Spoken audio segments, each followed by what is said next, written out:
March has been a tough month for me, especially in the last few years. Almost like clockwork. Every time it shows up, something shakes me right before I'm building momentum. Confidence drops, doubt creeps in, and I start questioning myself. There's a reason the Ides of March was feared so historically. The Ides of March wasn't about one bad day. It was about betrayal, disruption, and sudden loss of control. And for me, March has felt like that warning sign. There's a saying everyone knows, misery loves company. And there's an actual psychology behind it.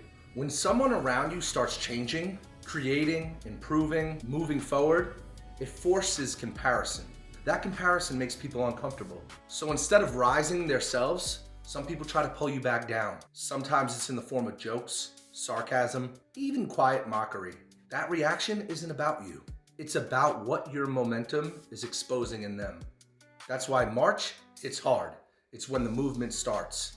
Then there's imposter syndrome. And here's the part people misunderstand. Imposter syndrome isn't about lacking skill. It's afraid of being seen while learning or relearning. I've created before, music, branding, but the moment I think about bringing my camera somewhere new or doing something creative in public, my brain says, don't do that. People are gonna judge you. Who do you think you are? Even though I've done this before.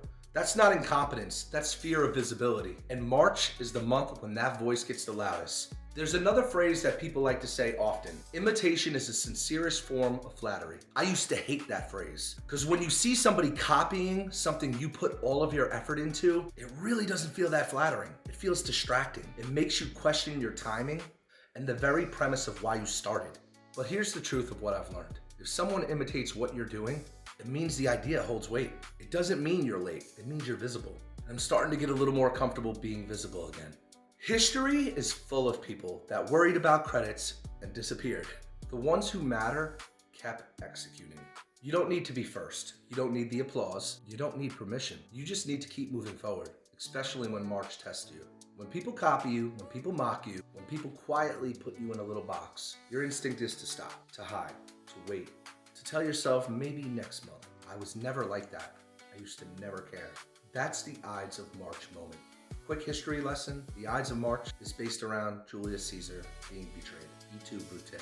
For you, it's the moment where momentum is either killed or reclaimed. Quitting feels safe, but it guarantees that nothing changes. So the real question becomes, and this one's mostly for me, are you creating to avoid judgment, or are you creating to stay alive creatively?